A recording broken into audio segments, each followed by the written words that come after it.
I want to pivot here to something that came to mind a couple of days ago from Meg, who talked about doom loops. And oh my gosh, this Mm. is such a big part of teams that are are struggling, where one stressor steamrolls another, and then something comes in from left field and so forth.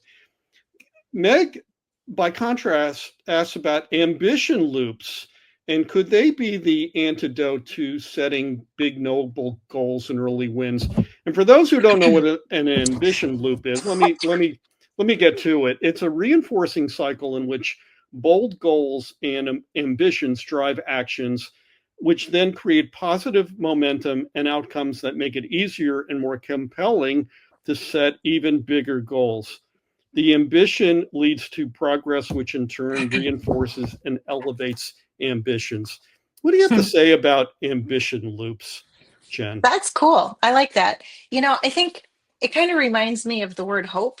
And Mm, I think what organizations right now are lacking and leaders are having a hard time conveying is that sense of hope. And one of the areas in the book that we really tackle this is we call it relationships 101. mm, And what what do people really need? Like going back to the basics, right? People people are uncertain. They need guidance. They want hope.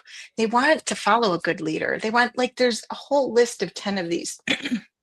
And so I love this concept of, and this ultimately would be these constant touch points of mm. someone when you're having those one-on-ones and you're trying to guide people through difficulty.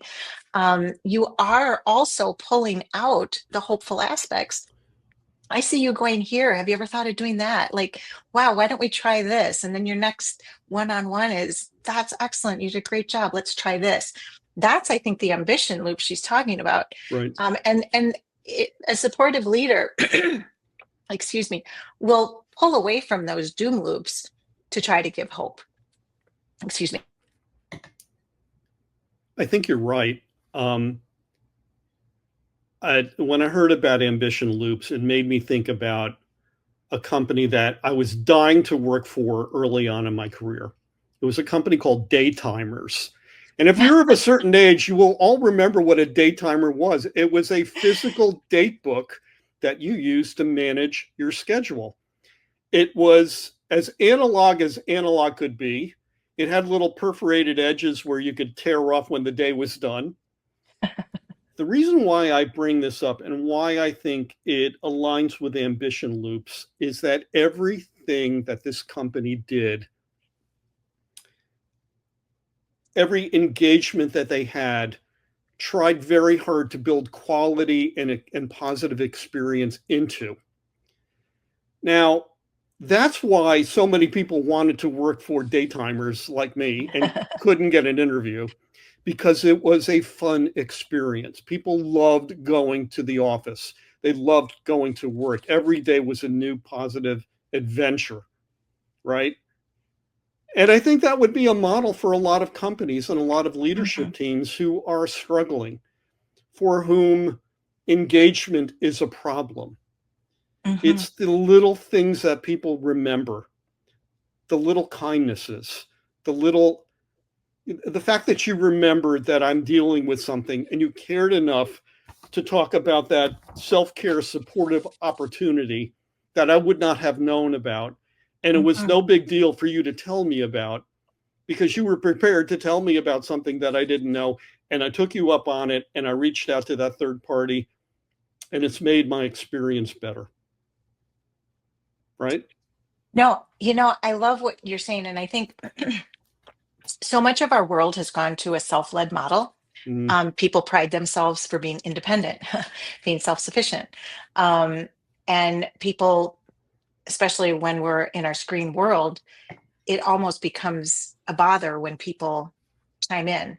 We right. just want our alone time with our screen so we can be the most productive self, right?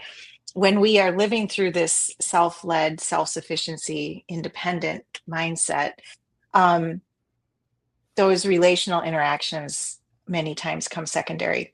And these self-led initiatives then take over in bigger concepts like resilience.